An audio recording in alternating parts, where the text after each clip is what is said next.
আসসালামু আলাইকুম। সবাই কেমন আছেন? আশা করি সবাই ভালো আছেন। আজ আপনাদের জন্য নিয়ে এসেছি গল্পের দ্বিতীয় পর্ব। আশা করি গল্পটি আপনাদের ভালো লাগবে। তাহলে চলুন শুরু করা যাক। ঘরের ভিতর যত সম্ভব হারিকেন জ্বলছে। কি আশ্চর্য! আমি বাড়ির ভিতর প্রবেশ করার সাথে সাথে হারিকেন নিভে গেল। আমি বাহিরে দাঁড়িয়ে রইলাম। চিন্তা করছি কি করব। আনুশকাকে ডাকবো? কাল বৃষ্টিতে ভেজার কারণে না হয় আশ্রয় নিয়েছি। কিন্তু আজ কি বলবো? ওর দাদি যদি জিজ্ঞেস করে তাহলে? ওর কথা মতো এখানে আসাটা কি ঠিক হলো? বাড়ির উঠানে দাঁড়িয়ে দাঁড়িয়ে এসব ভাবছি। এমন সময় কাঁধে একটা ঠান্ডা হাতের ছোঁয়া পেলাম। মনে মনে ভয় পেয়ে উঠলাম। আমার পেছনে কে দাঁড়িয়ে আছে? আসার সময় তো আশেপাশে কাউকে দেখিনি। যে আমার পিছনে দাঁড়িয়ে আছে সে মানুষ তো, না অন্য কিছু? না, এভাবে দাঁড়িয়ে থেকে কোনো লাভ নেই। পেছনে একবার চেয়েই দেখি। পেছন ফিরে তাকিয়ে দেখি আনুশকা দাঁড়িয়ে আছে আমার পেছনে। আমি ওকে দেখে একটা স্বস্তির নিঃশ্বাস ফেলে বললাম, ও আপনি? আমি তো ভয় পেয়ে গিয়েছিলাম। আনুশকা বলে, আপনি এত ভয় পান কেন? আমি বললাম, ভয় পাবো না বলছেন? অন্ধকারে দাঁড়িয়ে আছি। হঠাৎ পেছন থেকে কেউ যদি এসে কথা না বলে কাঁধে হাত দেয়, তখন তো ভয় পাওয়াটাই স্বাভাবিক। কারণ আশেপাশে যখন কেউ নেই, তাহলে বুঝবো কি করে আমার পেছনে মানুষ না অন্য কিছু? আরেকটা কথা, আপনি কি করে বুঝলেন আমি এসেছি? আমি তো দেখলাম আপনারা ঘরের হাঁড়িকে নিভিয়ে দিয়েছেন। আর আমি দরজাও নক করিনি। আনুশকা বলে, জানি না কেন জানি আজ মনে হচ্ছিল আপনি আসবেন। তাই রাত জেগে অপেক্ষা করছি। দাদি তো সেই কবে নামাজ পড়ে খেয়ে দিয়ে শুয়ে পড়েছে। আমি মেয়েটার কথা শুনে একটু অবাক হলাম। এত মনের জোর দিয়ে কিভাবে বলছে আমি আসবো? আমি বললাম, তা না হয় বুঝলাম আপনি আমার জন্য অপেক্ষা করছেন, কিন্তু এত বিশ্বাসের সাথে কিভাবে বলছেন আজ আমি আসবো? হয়তো বা আমি নাও আসতে পারতাম। আনুশকা আমার চোখে চোখ রেখে বলে, আপনাকে আমার ভালো লেগেছে। মনের ভেতর থেকে অজানা একটা বিশ্বাস জন্মেছে আপনার জন্য। তাই হয়তো এতটা বিশ্বাসের সাথে বলতে পেরেছি। আমি বললাম, এতটা বিশ্বাস করেন আমাকে? একটা কথা বলি, রাখবেন? আনুশকা বলে, একটা কেন, হাজারটা বলেন। আমি বললাম, আমরা কি তুমি করে কথা বলতে পারি? আপনি শব্দটা না অনেক দূরত্ব বাড়ায়। তাই বলছিলাম, তুমি করে বলতে পারি? আনুশকা বলে, কেন নয়? আজ থেকে আমরা একে অপরকে তুমি করে সম্বোধন করব। আমি বললাম, থ্যাংক ইউ সো মাচ আমার কথাটা রাখার জন্য। আনুশকা বলে, এখানে ধন্যবাদ জানানোর কি আছে? আমরা একে অপরের প্রতি যখন ভালো লাগা জন্মেছে, সেখানে তুমি বলা যেতেই পারে। আমি বললাম, তুমি অনেক সুন্দর করে কথা বলতে পারো। সত্যি আমি জানতাম না এখানে আসলে তোমার মতো একজনের দেখা পাবো। যদি জানতাম তাহলে আরো আগে আসতাম। এতগুলো দিন মিস করতাম না। জানো, আমার খুব ইচ্ছে করে সারা রাত সারাদিন তোমার সাথে বসে বসে গল্প করি, সময় কাটাই। আনুশকা বলে, দুঃখিত, সেটা তো সম্ভব না। গ্রাম অঞ্চলের মানুষ খুবই নেগেটিভ বিচার করে। ভালো মন্দ কিছু যাচাই না করে কাউকে সন্দেহ করা এটা ওদের কালচার। তার উপর আমি দাদির সাথে থাকি, বাবা থাকে না আমাদের সাথে। তোমাকে এখানে দেখলে দুর্নাম রটাতে বেশি সময় লাগবে না। আমি বলি কি, রাতে দেখা করাটাই শ্রেয়। আমি বললাম, আরে তুমি এত টেনশন করো না, আমি তোমার সাথে রাতেই দেখা করতে আসবো। আনুশকা বলে, তুমি মানুষটা অনেক ভালো। সত্যি বলতে যত দেখছি ততই অবাক হচ্ছি। শহরে যারা থাকে তাদের মন মানসিকতা অন্যরকম হয়, কিন্তু তোমাকে দেখছি সেরকম না। আমি বললাম, হাতের 5টা আঙুল যেমন এক সমান না, তেমন মানুষও সবাই এক সমান না। আনুশকা বলে, এই দেখো, আমি তো ভুলেই গেছি। তুমি সেই কখন থেকে এসেছো, এখনো দাঁড় করিয়ে রেখেছি। চলো আমরা ওইদিকে গিয়ে বসি, দাদি ঘুমোচ্ছে। উনি যেন ট্রেন না পেয়ে যায় তুমি এসেছো। এই বলে আনুশকা আমার একটা হাত ধরে টেনে টেনে ঘরের পেছনের দিকে নিয়ে গেল। সেখানে অনেক বড় একটা জামরুল গাছ আছে। তার নিচে দুজন বসলাম। দুজন পাশাপাশি বসেছি। তার ফলে দুজনের শরীরে টাচ হচ্ছে। আনুশকা তখন আমার হাত ধরে আছে। মেয়েটা কি অদ্ভুত! একদিনের পরিচয় এতটা আপন করেছে। একটা অপরিচিত ছেলেকে একদিনের মধ্যেই এতটা বিশ্বাস করেছে। এত সরল সহজ মেয়েও হয়? সত্যি নিজের চোখে না দেখলে না বিশ্বাস করতে পারতাম না। আমাকে চুপ দেখে আনুশকা বলে, কি এত ভাবছো চুপ করে, আমাকে বলবে না? আমি বললাম, তেমন কিছু না, ভাবছি তোমাকে নিয়ে। আনুশকা বলে, অবশ্যই ভাবারই কথা। একটা অজানা অপরিচিত ছেলেকে এতটা বিশ্বাস করে ফেলা সত্যি ভাবার বিষয়। তার জন্য অপেক্ষা করা, বিশ্বাসের সাথে থাকা, সে আসবে। একদিনের দেখা, একদিনের পরিচয়ে দুজন দুজনকে ভালো লেগে যাওয়া, এতটা আপন করে নেওয়া, তার উপর রাতের অন্ধকারে দুজনের মোলাকাত করা, আবার একে অপরের হাত ধরে পাশাপাশি বসে থাকা, সত্যি ভাবার বিষয়। তুমি মনে মনে এসবই ভাবছো, তাই না? ভাবছো মেয়েটা খুবই সরল সোজা। সত্যি বলতে আমি ওর কথা শুনে বাকরুদ্ধ হয়ে গেছি। আমার ভাবুক মন যা যা ভেবেছে, মেয়েটা এক নিঃশ্বাসে বলে দিল কিভাবে? ও কি জাদু জানে নাকি? আমাকে অবাক হতে দেখে আনুশকা বলে, আরে অমন করে কি দেখছো? কোনো জাদু জানি না, এগুলো তো শুধুমাত্র আমার আইডিয়া। তোমার আমার ক্ষেত্রে এমনটাই ভাবা উচিত। এক দেখাতে, এক পরিচয়ে, একদিনের মধ্যে এতটা ঘনিষ্ঠ কেউ হয় না। আসল কথা হচ্ছে, তোমাকে যেমন আমার ভালো লাগে, ঠিক তেমনি আমাকেও তোমার ভালো লাগে। তা না হলে রাতের অন্ধকারে এভাবে আমার সাথে দেখা করতে আসতে না। আমি বললাম, সত্যি তুমি মানুষের মনের কথা পড়তে পারো। প্রথম দেখাতেই তোমাকে আমার অনেক ভালো লেগে যায়। তারপর রাতে তুমি আর আমি একসাথে বৃষ্টিতে ভিজলাম। বিশ্বাস করো, আমার লাইফে এই প্রথম কোনো মেয়েকে এতটা ভালো লেগেছে, যা আমি তোমাকে বলে প্রকাশ করতে পারবো না। আর এই ভালো লাগাটাকে কি অপেক্ষা দেব আমি নিজেও জানি না। এমন সময় আকাশে গুরুম গুরুম শব্দ হতে লাগলো। আনুশকা আকাশের দিকে তাকিয়ে বলে, মনে হচ্ছে বৃষ্টি হবে। এই, আজ বৃষ্টিতে ভিজবে? আমি বললাম, তুমি যদি চাও বৃষ্টিতে ভেজা কেন, তোমার জন্য আমি সব করতে পারি। আনুশকা বলে, আপাতত বৃষ্টিতে ভিজলেই চলবে, অন্য কিছু ছাড়া। সত্যিই দেখলাম একটু পর জমজমিয়ে বৃষ্টি নামলো। দুজন সেই আগের দিন রাতের মতো হাতে হাত রেখে ভিজতে লাগলাম। বৃষ্টির ফোঁটা যতটা না শিহরণ জাগছে মনে, তার চেয়ে বেশি শিহরণ জাগছে আনুশকার ছোঁয়াতে। বারবার মেয়েটা আমার গায়ের সাথে এসে টাচ করে যাচ্ছে। সেই কি ইচ্ছে করেই করছে, নাকি এমনি অজান্তে হচ্ছে, সেটা বড় কথা না, কিন্তু আমি নিজেকে কন্ট্রোল করতে পারছি না। মেয়েটা আজ হলুদ কালারের 3 পিস পরেছে। এতটা সৌন্দর্য লাবণ্য ফুটে উঠেছে মুখে, সেটা বলে প্রকাশ করা যাবে না। বৃষ্টির তাড়নায় কালকের মতো আজও ওর কাপড় ভিজে শরীরের সাথে লিপটে গেছে। অদ্ভুত একটা আকর্ষণ ফুটে উঠেছে ওর পুরো শরীরে। ওর শরীরের ভাঁজে ভাঁজে যৌবন উপচে পড়ছে। আমি যত দেখছি তত ক্রাশ খাচ্ছি। আমি বললাম, আনুশকা, তুমি এত সুন্দর কেন, আর এত ভালো কেন, বলতে পারো? আনুশকা বলে, আমি সুন্দর কিনা জানি না, ভালো কিনা তাও জানি না। তোমার কথা মতো তা যদি হয়ে থাকে, তাহলে মনে করো শুধু তোমার জন্য। এই কথা বলার সাথে সাথে হোঁচট খেয়ে আনুশকা আমার বুকে এসে পড়ে। আমিও তাল সামালতে না পেরে ওকে শক্ত করে জড়িয়ে ধরে মাটিতে শুয়ে পড়ি। আসলে বৃষ্টি হওয়ার দরুন মাটি পিছলে ছিল, তাই পা পিছলে পড়ে যাই। আনুশকা আমার বুকের সার 2 হাতে খামচে ধরে আমার বুকে লুটিয়ে থাকে। আমি ওর কোমর 2 হাতে জড়িয়ে থাকি। আনুশকা চোখ বন্ধ করে নেয়। আমি ওর প্রতিক্রিয়া দেখার চেষ্টা করছি, কিন্তু পারছি না। কারণ আমার মুখে বৃষ্টির ঝাপটা এসে পড়ছে, তাই বারবার চোখ বন্ধ করে নিতে হচ্ছে। মনে মনে ভাবলাম, যেভাবে আছি সেভাবেই থাকি না, এত দেখার কি আছে, ভালোই তো লাগছে। আচ্ছা, আনুশকা আমাকে কি মনে করছে? সে আমাকে অন্য ছেলেদের মতো খারাপ মনে করছে না তো? এখানে আমার দোষ কোথায়? সে নিজেই আমার গায়ের উপর পড়েছে। আমি ওকে পড়ে যাওয়ার হাত থেকে বাঁচাতে গিয়ে আমি ওকে নিয়ে পড়ে গেছি। কিছুক্ষণ এভাবে অতিবাহিত হলো। আনুশকা বলে, এভাবে জড়িয়ে শুয়ে থাকবে না উঠবে? ওর কথায় আমি ওকে ছেড়ে দিলাম। তারপর দুজন উঠে দাঁড়ালাম। আমি বললাম, কিছু মনে করো না, সরি। তুমি হঠাৎ পড়ে যাচ্ছিলে, তোমাকে ধরতে গিয়ে এমনটা হলো। আসলে আমি ইচ্ছে করে করিনি।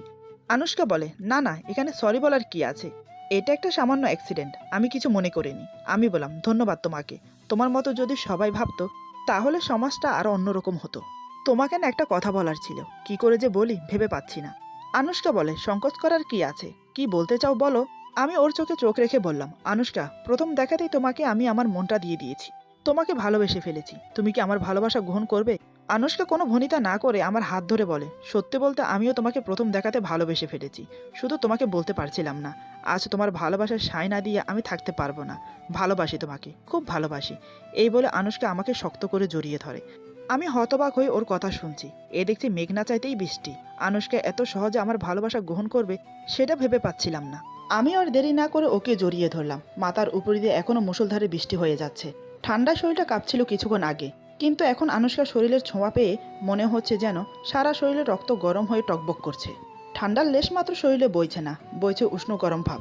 অন্যরকম একটা ভালো লাগা কাজ করছে পুরো শরীর জুড়ে। ইচ্ছে করছে সারা রাত কাটিয়ে দেই ওকে এভাবে বুকে নিয়ে। এসব ভাবছে আনুশকাকে বুকে নিয়ে। হঠাৎ আনুশকা আমাকে ছেড়ে দিল। লজ্জায় মাথাটা নিচু করে নিল। আমি বললাম, কি হয়েছে, তুমি ঠিক আছো তো? আনুশকা বলে, কিছু না, ভোর হতে চলল। একটু পর ফজরের আজান দেবে। গ্রামের মানুষ জেগে ওঠার আগে তুমি চলে যাও, কাল না হয় আবার এসো। আমি বললাম, ঠিক আছে, তবে তোমাকে ছেড়ে যেতে ইচ্ছে করছে না। আনুশকা বলে, আমারও যে তোমার সাথে সময় কাটাতে ভালো লাগে, কিন্তু কি করব। আমি ওর কাঁধে হাত রেখে বললাম, মন খারাপ করো না, কাল রাতে ঠিক আবার আসবো আমি। এখন আমি যাই। আনুশকা বলে, যাও, তবে সাবধানে যেও। আমি ঠিক আছে বলে ওর থেকে বিদায় নিয়ে রওনা দিলাম নানার বাড়ির উদ্দেশ্যে। আজ আমি খুব খুশি। আমার ভালোবাসার সায় দিয়েছে আনুশকা। আমি ভাবতে পারিনি এত সহজে আমি ওকে পেয়ে যাব।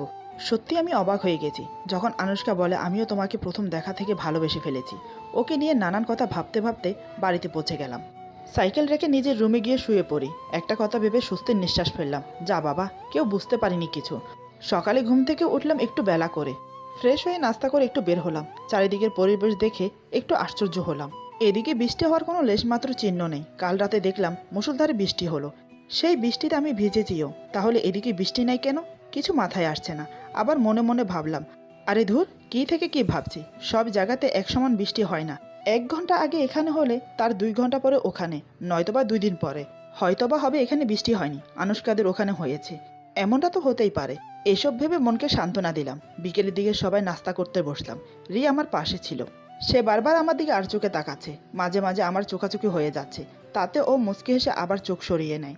মনে মনে ভাবছি, সামথিং সামথিং রং, কিন্তু কোনো লাভ নেই। আমার অন্তর প্রাণ জুড়ে এখন শুধু আনুশকা। ওকে ছাড়া আমি আর কাউকে নিয়ে ভাবতে পারবো না। নাস্তা করার পর রিয়া বায়না ধরে বলে, আলো চলো না আমরা ছাদে যাই। আমি বললাম চলো যাই। আমি আর রিয়া দুজন গেলাম ছাদে। নানার বাড়িতে এসেছি পর্যন্ত ছাদে একবারও আসেনি, আজ প্রথম আসলাম।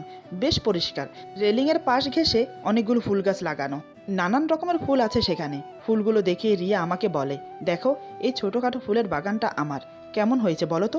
আমি ঘুরে ঘুরে দেখে বললাম, বাহ বেশ সুন্দর হয়েছে তো। রিয়া বলে, তোমার পছন্দ হয়েছে? আমি বললাম, ফুল কার না পছন্দ বলো? রিয়া বলে, আমার কিন্তু বেশ পছন্দ ফুল, তাই আমার পছন্দের ফুল দিয়েই বাগান করেছি। আচ্ছা আলো, এখানে তোমার কোন কোন ফুল পছন্দের বলো তো? আমি ঘুরে ঘুরে সবগুলো দেখে বললাম, না পছন্দ হওয়ার কোনো ফুলই নেই, এখানে সবই ফুল আমার পছন্দের। রিয়া বলে, তাহলে বলতে হয় তোমার আমার পছন্দ একই। আমি ওকে মজা করে বললাম, ফুলের ক্ষেত্রে হয়তো পছন্দটা মিলে গেছে, অন্য ব্যাপারে হয়তো নাও মিলতে পারে। রিয়া বলে, আচ্ছা তোমার এমন মনে হচ্ছে কেন? একবার তো ট্রাই করতে পারি। আমি বললাম, তাহলে করো। রিয়া বলে, তুমি কোন কালার পছন্দ করো? আমার কিন্তু নীল কালার খুব পছন্দ। আমি মিথ্যে বলতে পারি না, তাই একটু অবাক হয়ে বললাম, নীল কালার আমার ফেভারিট কালার। রিয়া মুচকি হেসে বলে, আমার ফেভারিট খাবার বিরিয়ানি। আমি আরও অবাক হয়ে বললাম, বিরিয়ানি তো আমার ফেভারিট খাবার। রিয়া বলে, আমি অবসর সময় বই পড়তে খুব ভালোবাসি, তবে সেটা ইসলামিক উপন্যাস। আমার পছন্দের লেখক হলো কাসেম বিন আবু বক্কর। আমি বাকরুদ্ধ হয়ে ওর দিকে তাকিয়ে আছি। এই মেয়েটা দেখে আমার পছন্দের সব কিছু জানে, ও কি আগে থেকে সব জেনে নিয়েছে? আমি একটু রাগান্বিত হয়ে বললাম, আচ্ছা এবার বুঝতে পেরেছি, আমার ব্যাপারে সব কিছু স্টাডি করে নিয়েছো তাই তো? আমার কথায় রিয়া মনে কষ্ট পায়, সে মুখ কালো করে বলে, আমি তোমার ব্যাপারে কিছু স্টাডি করিনি। কিভাবে করব বলো তো? তুমি তো এখানে আসোই না, এই বাড়ির কেউই তোমার পছন্দ অপছন্দের কি জানে না, তাহলে আমি জানবো কি করে? আমি আমার পছন্দের হবিগুলো তোমার সাথে শেয়ার করলাম, তাতে যদি তোমার পছন্দ আমার পছন্দ মিলে যায়, এখানে আমার দোষ কোথায়? এই বলে রিয়া কান্না শুরু করে দেয়। আরে মেয়েটা তো আজব, সামান্য কথায় কেউ কান্না করে? আমি এগিয়ে ওর হাত ধরে বললাম, এই পাগলি, সামান্য কথায় কেউ কান্না করে? আমি তো এমনিই বলছিলাম, এখন আর কান্না করো না প্লিজ। এই বলে ওর চোখের পানি মুছে দিলাম। আমার কথা মতো মেয়েটা কান্না বন্ধ করলো। তারপর দুজন আরও কিছুক্ষণ গল্প করলাম, তাও বাধ্য হয়ে ওর মনটা ভালো করার জন্য। আমার মনটা তো পড়ে আছে আনুষ্কার কাছে, কখন রাত হবে তার কাছে যাব। দেখতে দেখতে রাত হয়ে গেল। খাওয়া দাওয়া করে সবাই ঘুমিয়ে পড়ার অপেক্ষা করছি। ঠিক কাটা কাটা 11টার দিকে আমি বের হলাম। চুপি চুপি সাইকেলটা নিয়ে বড় গেট খুলে বেরিয়ে গেলাম। আকাশে পূর্ণিমার চাঁদ, হাজারো তারা খেলা করছে আকাশ জুড়ে। চাঁদের আলোয় রাস্তাঘাট বেশ পরিষ্কার দেখা যাচ্ছে, সাইকেল চালাতে কোনো সমস্যা হচ্ছে না। একসময় আনুষ্কাদের বাড়ির কাছে পৌঁছে গেলাম। সাইকেলটা এক সাইডে রেখে বাড়ির ভেতরে প্রবেশ করলাম। আজ আমাকে আর ওয়েট করতে হলো না। মাত্র গিয়ে উঠানের মাঝখানে দাঁড়িয়েছি, এমন সময় পেছন থেকে আনুষ্কা এসে আমাকে শক্ত করে জড়িয়ে ধরে। আজ আমি ভয় পেলাম না, কারণ এই দুদিনে আনুষ্কার গায়ের গন্ধ আমার কাছে বেশ পরিচিত হয়ে গেছে। যখনই আমার কাছে আসে তখনই একটা মিষ্টি গন্ধ আমার নাকে আসে। আনুষ্কার শরীর আমার পেটের সাথে মিশে আছে, ওর নিঃশ্বাস খুব জোরে ওঠানামা করছে। আমি ওর হাতের উপর হাত রেখে চেপে ধরি। আনুষ্কা বলে, এত দেরি করলে কেন? সেই কখন থেকে ওয়েট করছি। আমি বললাম, রাগ করো না লক্ষ্মীটি, বাড়ির সবাই ঘুমানোর পর বেরিয়ে আসতে পারি, এর আগে তো আর বেরিয়ে আসতে পারি না। আমি তো তোমার ব্যাপারে কাউকে কিছু বলিনি, তোমার কথা মতন গোপন রেখেছি। আমার কথা শুনে আনুষ্কা বলে, খুব ভালো করেছো, চলো আমরা ওদিকে গিয়ে বসি। আকাশে পূর্ণিমা চাঁদ, সেটা আমরা উপভোগ করি। আমি বললাম, তোমার সাথে উপভোগ করব বলেই তো ছুটে এসেছি, তবে আজ তোমার কোলে মাথা রেখে শুতে যাই, না করবে না কিন্তু। আনুষ্কা বলে, সব পরে দেখা যাবে, আগে চলো। তারপর দুজন ঘরের পেছনে গেলাম। একটা পরিষ্কার জায়গা দেখে দুজন বসলাম নরম ঘাসের উপর। আনুষ্কা বসতেই আমি ওর কোলে মাথা রেখে শুয়ে পড়লাম। সে আমার মাথায় হাত বুলিয়ে দিচ্ছে, বেশ ভালো লাগছিল। দুজনের মাঝে নানান রকমের গল্প হচ্ছে। এভাবে অনেকটা সময় কাটিয়ে বিদায় নিয়ে আবার বাড়িতে চলে এলাম। এভাবে কয়েকটা দিন অতিবাহিত হয়ে গেল। আমি নিয়মিত প্রতিদিন রাতে আনুষ্কার সাথে দেখা করতে যেতাম। আজ একটু অন্য কিছু পাওয়ার আশায় মন আগ্রহ করছে। যা চাইবো তা কি দেবে আনুষ্কা, দেখি আজ বলে। রাত হতেই আমি সাইকেল নিয়ে বেরিয়ে পড়লাম। একসময় পৌঁছেও গেলাম। আজ আনুষ্কা লুকোচুরি খেললো না। বাড়ির ভিতরে প্রবেশ করে দেখলাম আনুষ্কা সায় দাঁড়িয়ে আছে উঠোনের মাঝখানে। আজ আমি ওকে গিয়ে জড়িয়ে ধরলাম। আনুষ্কা কিছু না বলে সেও আমাকে জড়িয়ে ধরে। দুজন দুজনকে জড়িয়ে ধরে দাঁড়িয়ে আছি। এভাবে দুজন অনেক নীরবতা কাটাই। আনুষ্কা নীরবতা ভেঙে বলে, এত দেরি করলে যে? সে কখন থেকে ওয়েট করছি। আমি বললাম, কেন দেরি হয় তুমি তো জানো। আনুষ্কা বলে, জানি, তারপরও জানতে ইচ্ছে করে। তুমি কাছে থাকলে খুব ভালো লাগে। আমি ওকে আরও শক্ত করে জড়িয়ে ধরে বললাম, আমারও। আচ্ছা তোমার কাছে একটা জিনিস চাইবো, দেবে? আনুষ্কা বলে, কি জিনিস বলো? আমি আমতা আমতা করে বললাম, ইয়ে মানে কি করে যে বলি। আনুষ্কা বলে, সংকোচ করো না, বলো কি চাও। আমি বললাম, আমার না খুব ইচ্ছে করছে তোমাকে কিস করি। আনুষ্কা বলে, আমি মনে মনে সেটাই ভাবছিলাম তুমি এমন কিছু বলবে। ঠিক আছে, শুধু কিস, তার চেয়ে বেশি কিছু না। আমি খুশি হয়ে বললাম, একটা অনুরোধ। আনুষ্কা বলে, আবার কি? আমি মাথা চুলকিয়ে বললাম, ইয়ে মানে আমি তোমার ঠোঁটে কিস করতে চাই। আনুষ্কা বলে, কপালে, গালে, ঠোঁটে, যেখানে মন চায় দাও, সমস্যা নেই। এটা শোনার সাথে সাথে আমি ওকে আবার জাপটে ধরি। তারপর পাগলের মতো কিস করতে থাকি। আনুশকা আমাকে জড়িয়ে ধরে, সেও আমাকে কিস করতে থাকে। আমি অবশেষে ওর ঠোঁটে নিজের ঠোঁট ডুবিয়ে দিলাম। কতক্ষণ একে অপরের ঠোঁটের মাঝে ডুবেছিলাম তার কোনো হিসাব নেই। হঠাৎ আনুশকা বলে, আজই সব দিয়ে শেষ করবে? আগামী দিনের জন্য কিছু বাকি রাখবে না? ওর কথায় সম্বিত ফিরে পেয়ে ছেড়ে দিলাম। সত্যি অনুমতি পেয়ে সীমা লঙ্ঘন করে ফেলেছি। ঘড়ির দিকে তাকিয়ে দেখি রাত 2:30 বাজে। তার মানে পাক্কা 1.5 ঘন্টা ধরে একে অপরকে কিস করে যাচ্ছি। আমি হাসি মুখে মাথায় হাত বুলিয়ে ওকে উত্তর দিলাম, তোমার অনুমতি পেয়ে নিজের নিয়ন্ত্রণ ভুলে গেছি। তুমি যদি না বলতে জানি না আরও কতক্ষণ এভাবে থাকতাম। আনুশকা বলে, তা তো দেখতেই পাচ্ছি। তোমার নিশ্চয় কিসের প্রতি খুব ইন্টারেস্ট বেশি। যে মানুষ একটানা এতক্ষণ কিস করতে পারে তার যে প্রচুর অভিজ্ঞতা আছে সেটা বোঝা যাচ্ছে। এখন সত্যি করে বলো তো, এর আগে কয়টা মেয়েকে কিস করেছো? ওর কথা শুনে আমি হকচকিয়ে গেলাম। হঠাৎ আমার কাশি শুরু হয়ে গেল। কিছুক্ষণ কেসে নিজেকে স্বাভাবিক করে বললাম, বিশ্বাস করবে কিনা জানি না, আমার জীবনে কোনো নারীকে যদি স্পর্শ করে থাকি সে হলে তুমি। আমি আজ পর্যন্ত কোনো নারীর সঙ্গ লাভ করিনি। তোমাকে ভালোবেসেছি, তোমার সঙ্গ পেয়েছি। আনুশকা বলে, হয়েছে, আর সাফাই গাইতে হবে না। আমি বললাম, সত্যি বলতে আমার কিসের প্রতি ইন্টারেস্ট বেশি। আমার খুব ভালো লাগে। আচ্ছা, তোমার ভালো লাগেনি? আনুশকা বলে, ভালো না লাগলে কি এতক্ষণ পর্যন্ত থাকি? বুঝতে পারলাম আমার ছোঁয়া ওর খুব ভালো লেগেছে। আমি একটু রসিকতা করে ওকে আবার কাছে টেনে নিলাম। বুকের সাথে চেপে ধরে বললাম, ভালো লেগেছিল যখন তাহলে বাধা দিলে কেন? আরেকটু না হয় থাকতাম। আনুশকা বলে, কম ভালোবাসা ভালো, বেশি ভালোবাসায় কিন্তু হারানোর ভয় থাকে। ওর কথায় আমার মনের ভেতরটা মোচড় দিয়ে উঠল। হঠাৎ ও কথা বলল কেন? আমি ওকে বুকের সাথে আরও শক্ত করে জড়িয়ে ধরে বললাম, এমন করে বলছো কেন লক্ষ্মীটি? আমি তোমাকে অনেক ভালোবাসি। আনুশকা আমাকে জড়িয়ে ধরে বলে, যা সত্যি তাই বললাম। বেশি ভালোবাসলে হারানোর ভয় থাকে। একটা কথা চিন্তা করে দেখো, কোথায় তুমি কোথায় আমি। আমি বললাম, ওই নিয়ে তুমি চিন্তা করো না, সময় হলে সব ঠিক হয়ে যাবে। আনুশকা বলে, রাত ফুরিয়ে এলো, তুমি এখন যাও, কাল না হয় আবার এসো। আমি ওকে ছেড়ে দিয়ে ওর কপালে একটা কিস করে বললাম, তোমাকে ছেড়ে যেতে ইচ্ছে করে না, তোমাকে ছাড়া থাকতে খুব কষ্ট হয়। সারাটা দিন আমি কিভাবে কাটাই আমি নিজেও জানি না। আনুশকা বলে, আমারও কি কম খারাপ লাগে? কি করব বলো, আমাদের মতো জীবদের রাত দিন বিচার করে চলতে হয়। তাই তো সারাটা দিন আড়াল থেকে রাতের জন্য ওয়েট করি। রাত নামলে সারা জগৎটা আমাদের হয়ে যায়। আনুশকা এগুলো কি বলছে কিছুই আমার মাথায় ঢুকছে না। কিসের রাত দিন বিচার করতে হয়? কিসের জীব দিনের আলোতে আড়ালে থাকে মানে কি? আমি বললাম, কি বলছো এগুলো আবোল তাবোল? আনুশকা বুঝতে পারলো, আবেগপ্রবণ হয়ে না বলা কথাগুলো বলে দিয়েছে, যেগুলো আমার শোনা উচিত না কিংবা জানা উচিত না। সে কথা ঘুরানোর জন্য বলে, আরে তেমন কিছু না, সারাদিন তোমার দেখা পাই না তাই আড়ালে থাকি, সেটাই বলছি। আর রাতে তো তুমি আমার সাথে থাকো, তাই পুরো জগৎটাই আমার। আমি বললাম, ও এ কথা, আমি তো ভাবলাম কি না কি। আনুশকা বলে, তুমি একটু বেশি ভাবো, রাত ফুরিয়ে আসছে, তুমি যাও। আমি বললাম, ঠিক আছে, কাল আবার আসবো। এই বলে বিদায় নিয়ে বাড়িতে চলে এলাম। বাড়ির ভিতরে প্রবেশ করে সাইকেলটা রেখে প্রতি রাতের মতো নিজের রুমে গিয়ে শুয়ে পড়লাম। দেখতে দেখতে আরও বেশ কিছুটা দিন কেটে গেল। আনুশকার সাথে আমার প্রায় প্রতি রাতে দেখা হতো। ওকে আমার আরও কাছে পেতে ইচ্ছে করলো। বলেছিলাম মনের কথাটা, কিন্তু সে এক কথায় না করে দিয়েছে। আর যাই করুক, সে শারীরিক সম্পর্ক করতে পারবে না। তাই আমি ডিসাইড করেছি ওকে বিয়ে করে নিজের সাথেই করে নিয়ে যাব। এমনিতেও আমার ঢাকায় ফেরার সময় হয়ে এসেছে। ভাবছি বিয়ের কথাটা আজকে গিয়ে বলবো। এই মোতাবেক রাতে সবাই ঘুমিয়ে যাওয়ার পর আমি চুপি চুপি সাইকেল নিয়ে বের হতে যাব। হঠাৎ কেউ একজন আমার পেছন থেকে শার্ট টেনে ধরে আছে। ব্যাপারটা কি হলো? কি নানা ভাই না তো? তাহলে মামা হবে নিশ্চয়ই, নাকি মামি, নাকি অন্য কিছু। মনে মনে ভয়ে শিউরে উঠেছি, হাত পা কাঁপছে থরথর করে। কথায় আছে না, 7 দিন চোরের 1 দিন গৃহস্থর। আর তাহলে কি আমার সাথে তাই হয়েছে? এখন কি করব? এভাবে না দেখে ভেবেই যাচ্ছি, একবার পেছন ফিরে দেখি তো কে। মনে সাহস নিয়ে ধীরে ধীরে পেছন ফিরে তাকালাম। তাকিয়ে চমকে 2 হাত পিছনে গেলাম। যে ভয়টা পেয়েছি সেটা না হলেও তার চেয়ে বড় ভয়। যে আমার সামনে দাঁড়িয়ে আছে তার মুখোমুখি হতে হবে ভাবতে পারিনি। কিন্তু সে এখানে কি করছে? এরপর হঠাৎ যা হলো, আজকের গল্প এখানে সমাপ্ত। গল্পের বাকি অংশ পেয়ে যাবেন আগামী পর্বে। আশা করি গল্পটা আপনাদের ভালো লাগবে। যদি ভালো লাগে তাহলে লাইক, কমেন্ট এবং সাবস্ক্রাইব করে আমাদের পাশে থাকুন। পাশে থাকা বেল আইকন প্রেস করে দেবেন, তাহলে আমাদের নিত্য নতুন ভিডিও আপনাদের কাছে পৌঁছে যাবে। সবাই ভালো থাকবেন, সুস্থ থাকবেন। আল্লাহ হাফেজ।